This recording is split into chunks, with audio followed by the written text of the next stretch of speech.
Guys, kinumpirma po ng ating kaibigan, no, yung paggalaw po sa ilalim ng lupa kanina. Maghanda po ang Luzon at Visayas. Talagang may nakita na si kaibigan na punteriya ngayon ng kalikasan. Yung patungkol sa lindol, mga idol. Maghanda po ang nababanggit po nating mga lugar. Pakinggan po ninyo si kaibigan. Ayaw po natin matulad kayo sa Mindanao, mga idol. Kung sakali man na magkaroon talaga ng lindol na malakas tulad po dito sa amin, sana po yung mga madaganan yung kawatan sa flood control, kaibigan. Ninyo, salamat. Kumpirmado po talaga. Grabe kaibigan, nakakabahala po ito. Sa totoo lang kaibigan, nababahala talaga ako sa sinasabi po ninyo sa Visayas at Mindanao. O alam mo, malapit lang po sa dagat po ang mga building po doon sa Cebu. Tapos noong niyanig sila ng 6.9, grabe po ang mga butas sa lupa doon. Grabe po ang nangyari. Ayaw po natin na may magkukulaps na naman po ng mga building. Ibig sabihin nito, mayroon pa talagang malakas na lindol ang susunod dito. Pero sa Mindanao, sa tingin po ninyo, salamat. Guys, kinumpirma ng ating kaibigan ngayon ang patungkol sa Mindanao, no? Kasi niyanig po kami dito ng malakas na lindol. 7.8 magnitude sa Sarangani. Posibleng magkaroon po ng ganyan po kalakas, no? Parang walang nakikita na si kaibigan. Kung mayroon man, nasa 5 lang o 4. Ang napakadelikado po ngayon daw ang sa Cebu at saka sa Luzon. Maraming salamat kaibigan, kasi nag-alala po talaga ako sa iyo dahil sinabi po ninyo noon nung hindi papasukan, sinabi po 4, no, at 4 days lang nangyari po talaga. Sinabi po ninyo bantayan ang mga bata, ihatid po dahil mayroon po mga sakuna na sasalubong sa Pizza 8. Hindi ko inaasahan na ito po ay natumpak. Wala tayong magawa kaibigan kung ayaw po nilang maniwala. Basta sa atin makapagpaabot tayo. Alam po natin marami din pong mga nakapanood din sa atin, kasi may views pa naman po yung video natin dito. Salamat po sa mga nakapanood at naghanda.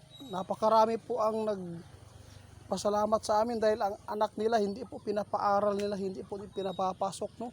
Dahil po sa napanood nilang video. Oo, panatag po kanilang loob at nagpapasalamat po sa inyo kaibigan.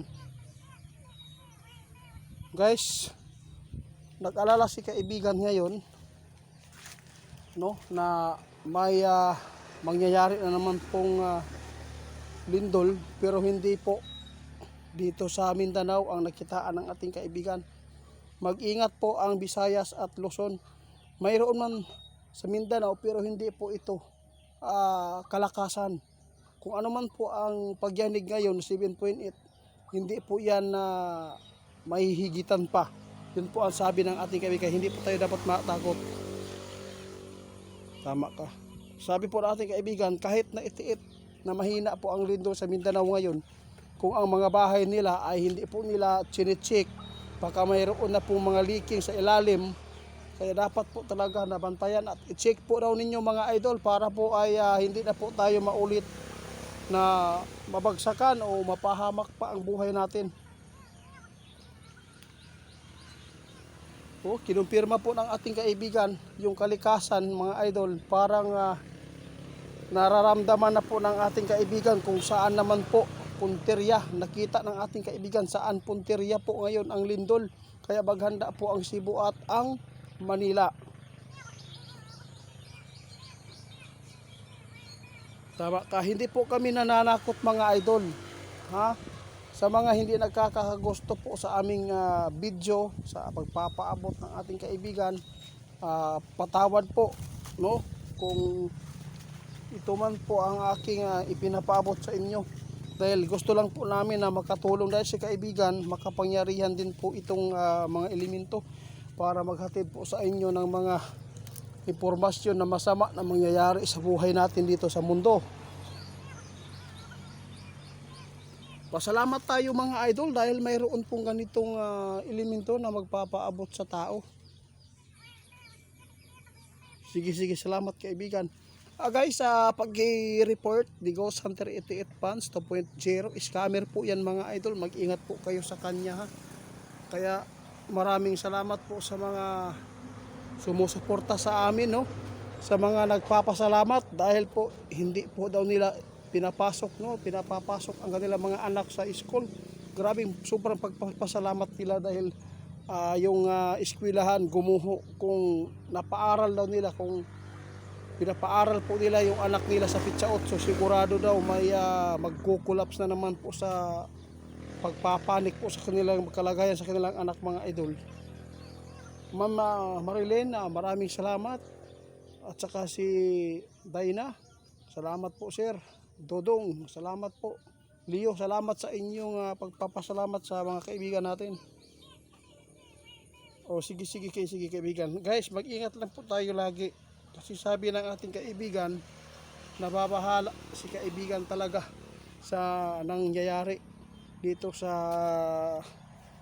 Pilipinas. Grabe po talaga ang mga malalakas na lindol na nasagupa natin. Napakarami po ang nawala ng bahay, buildings. Grabe yung damyos. Grabe talaga. Ingat po tayo mga idol. Salamat po sa inyo. Sana mag-ingat po tayo.